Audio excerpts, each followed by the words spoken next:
ہم نہیں انل منکر میں کمزور ہیں بلال بھائی.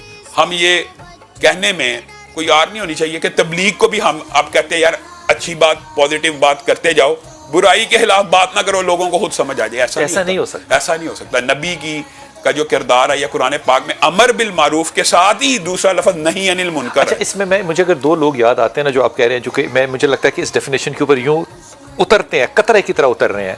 احمد دیدات سخت زبان تھی لیکن بیان جو تھا وہ دو ٹوک تھا. ڈاکٹر اسرار صاحب دو ٹوک تھے, لیکن دونوں نے امت مسلمہ سے پتہ ہے انعام کیا لیا کہ یہ سخت مزاج بڑھے ہیں. تو نہیں انل منکر کا لام حالا مزاج بلال بھائی یہ ہوتا ہے, لوگ سمجھتے ہیں سخت ہے. اور میں آپ کو ایک بات بتاؤں, قرآن پاک میں جو لعنت کی گئی ہے یہودیوں کے اوپر اللہ لسانی داؤد, تو اللہ تعالیٰ نے اس کی کیا وجہ بیان کی ہے کہ وہ برائیوں کو نہیں تھے روکتے. وہ برائیوں کو نہیں تھے روکتے, اور نبی کریم صلی اللہ علیہ وسلم نے فرمایا تم برائیوں کو روکا کرو. ہم برائی کو برائی سمجھیں گے تو ہی روکیں گے نا. السلام علیکم بلال انکل. وعلیکم السلام میرا بیٹا, کیسے ہیں آپ؟ اللہ کا شکر میرے بیٹے. حکم. پہلے تو یہ کہ مجھے آپ کا انداز گفتگو بہت پسند ہے, بہت اچھے طریقے سے آپ بات کرتے ہیں. سلامت رہیے بیٹا. اور میں نے آپ سے دو باتیں کرنی تھی کہ پہلی بات یہ ہے کہ میرے بھائی ہیں بڑے, ان کی شادی کو 12 سال ہو گئے ہیں. نام کیا بھائی کا؟ ان کی نا بس لڑائی جھگڑے ہی رہتے ہیں. بھائی کا اور بھابھی کا نام فاطمہ؟ بھائی کا نام عمران ہے اور ان کی وائف کا نام رخسانہ ہے. رخسانہ, ٹھیک جی. تو نا 12 سال سے لڑائی جھگڑے ہی رہتی ہیں, اور اب جو ہے وہ انہوں نے خلا کا کیس فائل کیا تھا, تو اب خلا ہو چکی ہے.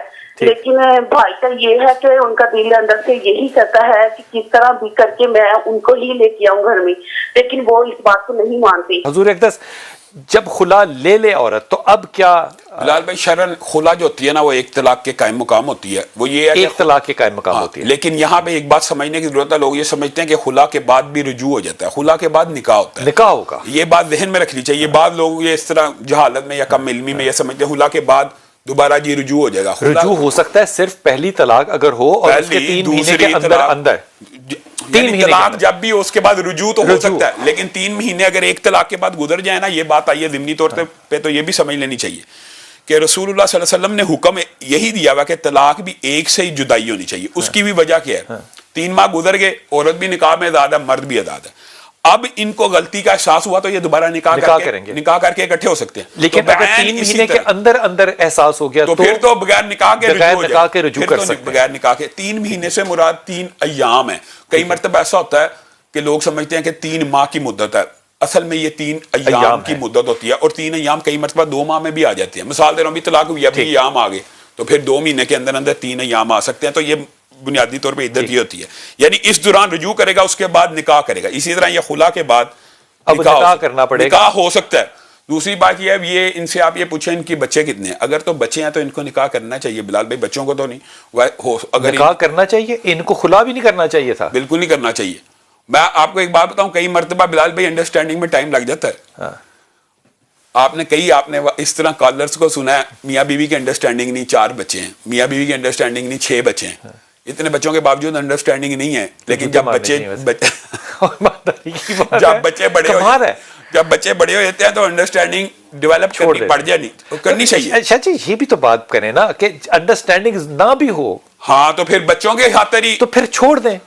انڈرسٹینڈنگ کر کے آپ نے کون سی کو ایجاد کرنی ہے. یہ آپ نے بڑی زبردست بات کی ہے. صبر بھی کر لیں, صبر بھی ایک یعنی اسلام کا ہی سبق ہے. شکر بھی تو ہے. نہیں, دوسری بات یہ ہے کہ انڈرسٹینڈنگ نہیں بھی ہے تو کیا زندگی گزر جائے گی, بہترین گزر جاتی ہے. انڈرسٹینڈنگ کے ساتھ مجھے لگتا ہے زندگی بعد میں گزرتی ہے, پہلے گزرتی ہے وسائل اور اخلاق اور عزت کے ساتھ. اگر یہ ہے انڈرسٹینڈنگ نہیں ہے, کوئی میٹر نہیں کرتا. لیکن میں ایمانداری سے کہہ رہا ہوں کہ اس عورت کو جس نے خلا لیا ہے, رخسانہ کو, اس کو بھی سوچنا چاہیے کہ اگر اولاد ہے تو اپنے دل کو نرم کرے, اور میں دعا گو ہوں کہ وہ نرم کرے اپنے دل کو. السلام علیکم سعد. جی السلام علیکم. وعلیکم السلام. جی میں 50 سے ایک بیٹی جو ہے ٹاپک ایگزیما تو کنورٹ ٹو کلینیکل ایگزیما, بیٹا جو ہے مجھے ایک لفظ نہیں سمجھ آیا بیٹا, آپ کیا کہہ رہی ہیں؟ میری بیٹی کی بیماری ہے کلینیکل ایگزیما. ایگزیما ہے اس کو؟ پہلے ٹاپک ایگزیما تھا, اب کلینیکل ایگزیما ہو گیا کنورٹ ٹو. بیٹا جو ہے سید احمد الدین, وہ ابھی 23 سال کا ہے, وہ نشے کی لت میں لگ گیا ہے. اور تیسری بیٹی ہے اسرا آفتاب, وہ بھی سمجھو کہ کزن میرج تھی تو وہ پڑھ لکھ نہیں سکتی ہے. تو میرا سوال یہ ہے کہ کہتے ہیں اللہ کی پکڑ، جو ایک دفعہ عامر لیاقت کے پروگرام میں سنا تھا کہ وہ کہہ رہے ہیں کہ جن کے حالات نہیں بدلتے ان کے اللہ کی پکڑ، مطلب جن کے حالات ایک جیسے رہتے ہیں. تو میرا یہ سوال ہے کہ اتنی دعائیں جو ہم کرتے ہیں، اتنا سب اللہ سے، مطلب نشے میں بیٹے نے سب کچھ تباہ و برباد کر دیا.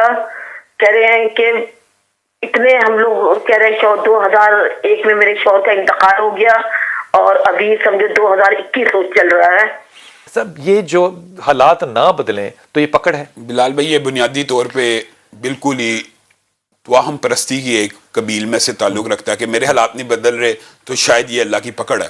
آپ صحابہ کی زندگی کا مطالعہ کریں، کتنے ایسے مکی صحابہ ہیں جنہوں نے ظلم اور تشدد اور بربریت 10 سال برداشت کر کے شہادت دے دی، ان کے بھی نہیں بدلے حالات. ان کے بھی نہیں بدلے.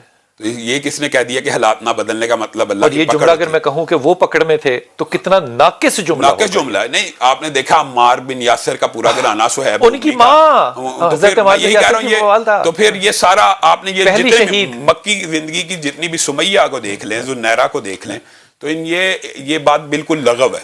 دوسری بات یہ، ہاں، جو انہوں نے حالات و واقعات بتائے ہیں، بنیادی طور پہ ایک بچہ اگر نشے کی لت میں ہے تو اس کو ٹریٹمنٹ کرانا چاہیے. دوسری بات ہے جو ایگزیما کی بیماری ہے، مجھے نہیں علم وہ کس کو کہتے ہیں، یہ سکن ریش ہے. اچھا، سکن ریش ہے. اچھا، اگر یہ ہے نا تو اس کے بارے میں تو رسول اللہ صلی اللہ علیہ وسلم کی ایک صحیح حدیث ہے، بسم اللہ تربت ارضنا بریقت بادنا یشوا بہا سقیمنا. یہ رسول اللہ صلی اللہ علیہ وسلم کسی بھی سکن کی مریض کو نا زمین سے ایسے مٹی پکڑ کے کہتے ہیں بسم اللہ تربت ارضنا، اور ہلکی سے اپنا لعاب لگاتے ہیں بریقت بادنا، اور وہ سکن کے پیشنٹ جتنے بھی ہوتے ہیں ان کو لگا دیتے تھے تو ان کو اللہ تعالیٰ شفا یاب کرتا. اور نبی کے لعاب کی بات نہیں ہے یہ، تو ان کے لعاب میں تو جو برکت تھی وہ تھی، لیکن یہ امت کو بھی نصیحت ہے کہ آپ بسم اللہ تربت ارضنا بریقت بادنا یشوا بہا سقیمنا یہ دعا پڑھیں. یہ خود پہ بھی کر سکتے ہیں، یہ خود پہ کرنا چاہیے. یہ دم بلال بھائی، جتنی بھی خارش کے، سکن الرجی کے، حتیٰ کہ کئی ایسے پیشنٹس آتے ہیں جو کہتے ہیں ہمارے 18 سال سے چنبل نام کی شاید کوئی بیماری ہوتی ہے، 18 سال ہو گئے ہیں، تو ان کو بھی اگر مٹی کے اوپر ہلکی سی تھوک کے ساتھ یہ کیا ہے نا تو ان کی وہ بیماری دور ہوگی. یہ ان کو لازمی کرنا چاہیے، بالکل جڑ سے ختم ہو جائے گی یہ بیماری انشاءاللہ تعالی. جہاں تک یہ نشے کا تعلق ہے نا بلال بھائی، یہ بہرحال کسی کے اوپر الزام لگانے کی، اللہ کے اوپر ہی الزام لگا دیا نا، اللہ کی طرف سے پکڑ ہے، اللہ کے اوپر اللہ معاف کریے. ہمیں اپنے گریبان پہ جھانکنا چاہیے اور اس کی تربیت اور اصلاح کی کوشش کرنی چاہیے. لیکن میں بحیثیت ماں میں آپ سے بات عرض کر رہا ہوں کہ یہ جو آپ کا اختلاف ہے نا بچوں کے ساتھ، اور یہ جو آپ کا زور ہے، اور جس اختلاف میں آپ کی بیٹیاں اور آپ کے بیٹے ہیں، اگر اس میں آپ کمی کر لیں گی اور لہجے میں تھوڑا سا سلجھا پن لے آئیں گی اور بچوں کے ساتھ ماں کے ساتھ ساتھ تھوڑی سی محبت بھی شامل کر لیں گی، بچے واپسی کا راستہ لے سکتے ہیں، لیکن محبت کا راستہ جو ہے وہ آپ نے اختیار کرنا ہے. وقفہ لیتے ہیں، واپس آتے ہیں. بلال بھائی، میں نے آپ سے پوچھنا تھا، میرے شوہر کا نام ہے حسیب یوسف. کیا نام ہے؟ اور وہ کب سے حسیب یوسف. حسیب، ٹھیک. ہاں جی، 2 سال ہو گئے ہماری شادی کو اور تقریباً 1 سال سے وہ بیمار ہی ہیں مسلسل. معدے کا مسئلہ بتاتے ہیں، میڈیسن لے رہے ہیں، کافی ٹھیک بھی ہوئے ہیں، لیکن ان کو کہتے ہیں کہ ان کو روحانی مسئلہ ہے، دم کا مسئلہ ہے، اسی وجہ سے اتنے غصے میں لڑائی جھگڑا. مطلب اب ٹھیک ہے، کچھ لڑائی جھگڑا کم ہے، لیکن طبیعت نہیں ٹھیک، سویلنگ ان کو حد سے زیادہ ہوئی ہوئی ہے. اپنے شوہر کو جو تم نے پڑھنے کو کہنا ہے حافظ جی، وہ کیا ہوگا؟ بلال بھائی، بنیادی طور پہ یہ جو ایک علامت انہوں نے بتائی نا، غصہ آتا ہے. بہرحال غصے کا شیطان کے ساتھ تعلق تو ہے. اریٹیبل باؤل سنڈروم میں بھی بڑا غصہ آتا ہے نا، وہ ہوتا ہی اس کو ہے جس کو غصہ آتا ہو. غصہ آنے کے بارے میں صحیح حدیث ہے. نبی کریم صلی اللہ علیہ وسلم نے کہا میرے پاس چند کلمات ایسے ہیں اگر یہ پڑھ لیتا تو اس کا غصہ رفو چکر ہو جاتا. تو وہ کہنے کا مطلب یہ ہے کہ اگر ان کے یہ سمجھتی ہیں کہ ان کو کوئی روحانی مسئلہ ہے تو ان کے لیے 3 وظائف ہیں. یہ لا حول ولا قوت الا باللہ کثرت سے پڑھے تاکہ شیطانی جو اگر ان کو اثرات ظاہر سمجھتی ہیں. دوسری بات یہ ہے کہ یہ آیت الکرسی کا حصار ان کے خاوند کو چاہیے اپنے ارد گرد بناتے رہیں. اور تیسری، معدے کی جتنی بھی بیماریاں، جگر کی، معدے کی، بڑی آنت وغیرہ کی، اس کے لیے بڑا مجرب وظیفہ ہے، ربی ادخلنی مدخل صدق واخرجنی مخرج صدق واجعل لی من لدنک سلطانا نصیرا. یہ دعا کثرت سے پڑھیں، انشاءاللہ اللہ تعالیٰ فائدہ دے. آمین آمین آمین. ہاں جی، میں کوئی تقریباً 7 سال سے نا ایک ادارے میں جاب کر رہا ہوں، MBA میری تعلیم ہے، اور جو ہے نا وہ پروموشن نہیں ہو رہا نا. کوئی دعا فرما دے. اور دوسرا جو ہے وہ روزہ رسول پر جو ہے حاضری کے لیے دعا فرما دے. دعا ہی کروانی ہے بس آپ سے. بڑی خوشی ہوئی آپ سے بات کر کے. سلامت رہی یار. آپ ہمارے لیے بھی دعا کرنا کہ ہم جو ہیں روضہ رسول پہ حاضری دیں انشاءاللہ تعالیٰ انشاءاللہ تعالیٰ. اور یہ میں ایمانداری سے کہہ رہا ہوں، یہ ہاتھ جوڑ کے آپ کو کہہ رہا ہوں، یہ بلاوا ہوتا ہے، ویسے بے شک ہوتا ہے یہ بلاوا ہی. لیکن بلال بھائی اس کے لیے بھی محدثین نے دیکھیں کوئی ایسا فیلڈ یا کوئی ایسی بات چھوڑی نہیں ہے. جو بندہ کثرت سے یہ چاہتا ہے نا کہ اس کا دل کرتا ہے میں مسجد نبوی جاؤں، خانہ کعبہ جاؤں، یا روضہ رسول پہ جا کے رسول اللہ صلی اللہ علیہ وسلم کی قبر کے اوپر جاؤں، یا مسجد نبوی کی زیارت کروں، اس کو چاہیے وہ کثرت سے درود شریف پڑھے. اللہم صلی اللہ اللہم صلی اللہ محمد وعلی آل محمد کثرت سے پڑھے. حتیٰ کہ بعض محدثین نے یہ لکھا ہے کہ بعض محدثین پریشان ہو جاتے تھے کہ ہم حدیث کی خدمت کر رہے ہیں، رسول اللہ صلی اللہ علیہ وسلم کی زیارت نہیں ہوتی، اتنی ہم نے حدیث. تو پھر ان کو بھی جو ان کے اساتذہ وظیفہ بتاتے تھے وہ درود پاک کا بتاتے تھے کہ کثرت سے درود پاک اگر بندہ پڑھے نا بلال بھائی، یہ ممکن نہیں ہے کہ اس کو رسول اللہ صلی اللہ علیہ وسلم، ہاں اس کی طرف سے رسول اللہ کے اوپر شاید درود میں کمی ہو سکتی ہے، نہیں تو اللہ کی رحمت ضرور ہوگی. کیوں؟ یہ ایک ایسا عجیب اللہ تعالیٰ نے سسٹم اور کلیہ بنایا ہے کہ اللہ تعالیٰ خود بھی کہہ رہا ہے قرآن پاک میں کہ ان اللہ و ملائکتہ، اللہ اور اس کے فرشتے رسول ہاشمی کے اوپر درود بھیجتے ہیں، تو مومنو تم بھی بھیجو. پھر اللہ نے یہ بھی کہہ دیا نبی کریم کے ذریعے جو اس پہ 1 مرتبہ درود بھیجتا ہے اللہ تعالیٰ اس کے اوپر 10 مرتبہ بھیجتا ہے. یعنی بھیجنا آپ نے نبی کریم کے اوپر ہے اور رحمتیں 10 اللہ کی آپ کے اوپر نازل ہونی ہے. تو انشاءاللہ یہ ان کو انشاءاللہ. اور میں آپ کو بڑی ایمانداری سے کہہ رہا ہوں کہ آپ نے دعا کے لیے کہا، میں آپ کے لیے بہت دعا گوں، آپ بھی میری یہ دعا کیجیے گا. لیکن یہ درود پڑھنا آپ نے شروع کرنا ہے، اس کے ساتھ ہلکا سا استغفار بھی پڑھ لیا کرو، اور یقین کرو کہ دونوں کام جو ہے نا وہ انشاءاللہ تعالیٰ چٹکیوں میں ہو جانے ہیں. بسم اللہ الرحمن الرحیم. حضور اختص آپ ہماری کالج کے اوپر کچھ کہنا چاہ رہے تھے. بلال بھائی بات یہ ہے کہ جو انہوں نے ایک سوال کیا نا بہن نے کہ پیسے نکل جاتے ہیں، تو اس کی میں ایک بڑا آسان کلیہ بیان کرتا ہوں. یہ رسول اللہ صلی اللہ علیہ وسلم کی حدیث ہے کہ آپ کوئی چیز کھانے لگے ہیں تو کیا کرنا ہے؟ بسم اللہ پڑھنی ہے. اگر بسم اللہ نہ پڑھی تو شیطان شریک ہو جائے گا. تو بنیادی طور کے اوپر کوئی بندہ یہ سمجھتا ہے کہ اگر میرا بچہ یا کوئی ملازم پیسے نہیں نکالتا اور جنات یا کوئی ایسی چیز پیسے نکالتی ہے، اس کو پیسہ رکھ کے صرف بسم اللہ پڑھنا ہے، اللہ کا نام لے کے، شیطان نکل جائے، تاکہ وہ شیطان کی. اب یہ دیکھیں یہی ایک لقمہ جس کو بسم اللہ نہیں پڑھی تو شیطان شامل ہو گیا. اب صرف بسم اللہ بھی پڑھ لیا نا تو ابلیس بھی نہیں کھا سکتا، اس میں سے ابلیس بھی نہیں کھا سکتا. تو یہاں پہ جنات بسم اللہ. اچھا، یہاں پہ ایک بڑی بات مجھے یاد ہے نا، خاص طور پہ ہماری اس نسل میں تو شاید پتہ نہیں ہو کہ پچھلی نسل جو تھی نا وہ خواتین ہوتی تھی جو ہر بات پہ بسم اللہ کہتی تھی، گرنے پہ بھی بسم اللہ کہہ رہی ہوتی تھی. اب یہ جو آپ نے بات کی ہے یہ بھی حدیث سے ثابت ہے. ایک شخص نے جب گرا تو کہہ دیا کہ شیطان تیرا بیڑا غرق ہو، تو رسول اللہ صلی اللہ علیہ وسلم نے کہا وہ تو خوشی سے پھول کے کپا ہو گیا ہے، اگر تو بسم اللہ کہہ دیتا تو مکھی کی طرح حقیر ہو جاتا. یہ جو بڑی عورتوں کی باتیں ہوتی ہیں نا کئی مرتبہ یہ بڑی ویلڈ ہوتی ہے. لیکن دکھ پتہ کیا ہوتا ہے کہ بسم اللہ دیکھیں آپ نے کیا آتے ہیں کہ جی گرنے پہ کیسے بسم اللہ ہو سکتا ہے، وہ یہی تو ہونا ہے، یہی تو ہونا ہے تاکہ یہاں تاکہ وہ گراوٹ جو ہے وہ عمیق وادیوں میں نہ گر جائے، بندہ سنبھل جائے. بسم اللہ پڑھے گا تو سنبھلے گا. کیا بات ہے. دوسری جو بھائی نے ایک بات کی ہے نا بلال بھائی، جب انسان متذبذب ہو نا، یہ شریعت کا ایک اصول ہے کہ فیصلہ کرنے کے اندر اس کو یعنی کنفیوژن ہو رہی ہے میں کیا فیصلہ کروں، تو پہلا اصول یہ ہے کہ وہ مشورہ کرے. جو وہ ترکی والے بھائی نے آپ سے کر لیا من استشارہ، جس نے مشورہ کر لیا تو اصل میں جو آپ سے مشورہ کر لیا اس نے شریعت کا پہلا قانون پورا کر لیا. لیکن جو دوسرا قانون ہے وہ کیا، اگر ابھی بھی اس کو تسلی نہیں نہ ہوئی وہ استخارہ کر لے. ما ندیم من استشارہ، وہ بندے کو ندامت نہیں ہوتی جس نے مشورہ کیا. وما خسر من استخارہ، اور اس بندے کو کوئی خسارہ نہیں ہوتا جس نے استخارہ کیا. یہ کہہ رہے ہیں 1 لاکھ قیمت بڑھ جاتی ہے لیرے کی، یا کسی فلیٹ کو ذہن میں رکھ کے دعائے استخارہ پڑھیں، 2 نفل پڑھ کے اللہ سے دعا کریں اور اگلے دن جا کے سودا کر لیں. پھر اللہ کا استخارہ اس میں شامل ہے، آپ کا مشورہ شامل ہے. پھر قرآن کی آیت یہ ہے اذا عزمت فتوکل علی اللہ، بس پھر فیصلہ کر لیا تو جب مشورہ بھی کر لیا استخارہ بھی کر لیا پھر اللہ کے توکل کی. بڑی خوبصورت بات. سر میں نے پوچھنا تھا اپنے بھائی کے لیے، رشتہ ہے اس بارے میں. لڑکی کا نام ہے میمونہ. اچھا. اور بھائی کا نام ہے عمیر. عمیر اور میمونہ. تو آپ نے استخارہ نہیں کیا؟ نہیں سر. کیوں نہیں کیا پہلے یہ بتاؤ؟ کر لینا چاہیے نا. جی کرنا چاہیے. استخارے کی دعا ہے، مسنون دعا ہے، اس کو پڑھتے رہیں. میرا یہ اپنا گمان ہے، میں اس بات کو یوں ہی کرتا ہوں کہ اس کو ہر وقت پڑھے. اس کے لیے ضروری نہیں ہے کہ آپ نے رات کو نماز ہی پڑھنا ہے اور خواب کا انتظار کرنا ہے، پڑھتے رہیں. یہ رسول اللہ کی حدیث سے ثابت ہے. نبی کریم صلی اللہ علیہ وسلم کے صحابہ کہتے ہیں رسول اللہ ہمیں دعائے استخارہ ایسے سکھایا کرتے ہیں جیسے نماز کی سورت فاتحہ اور ہم جوتے کا تسمہ ہریندے سے پہلے بھی استخارہ کرتے تھے. دعا پڑھتے رہیں، اللہ دل اس طرف لگا دے گا. لیکن میں اپنے گمان کی بات یہ کہہ رہا ہوں کہ یہ رشتہ جو ہے یہ ان دونوں کے لیے اچھا ہے, اس کو کر لینا چاہیے, اس میں کوئی دو رائے نہیں ہے. میرا مشورہ یہ ہے کہ یہ ٹھیک ہے اور کرنا چاہیے, لیکن آپ استخارہ ضرور کر لیا کریں. اور استخارہ کروانے والا جو ہے نا صاحب, یہ کون سا طریقہ ہوتا ہے کہ جسے استخارہ کروایا ہے؟ یہ بات یہ ہے کہ استخارہ کرواتے بھی ایسے ہیں کہ چلیں کسی اول تو شریعت کے اندر کسی کے لیے استخارہ ثابت نہیں ہے, لیکن بالفرض باپ نے بیٹے کے لیے کر لیا یا اولاد کے لیے کر لیا یا کسی عالم نے اپنے مقتدی کے لیے کرنا ہے, تو یہ کون سا استخارہ کال کی ابھی استخارہ کرو, ابھی کر کے ابھی جواب دے دیے, یہ نہیں ممکن نہیں, یہ ممکن ہی نہیں, کیونکہ اس پہ یہ جائز ہی نہیں ہے. یہ استخارہ تو نہیں ہے, یہ تو کہانت کہہ سکتے ہیں. یعنی مشورہ تو جائز ہے, مشورہ آپ سے لے رہے ہیں, مشورہ کسی سے لے لیں, وہ اس وقت فی البدی دینا چاہتا ہے دے دے, لیکن وہ یہ کہ میں نے استخارہ کیا اور اللہ تعالیٰ نے مشورہ دیتے ہوئے وہی کی ہے, یہ بھی سوچنا ہے کہ وہ امانت ہے.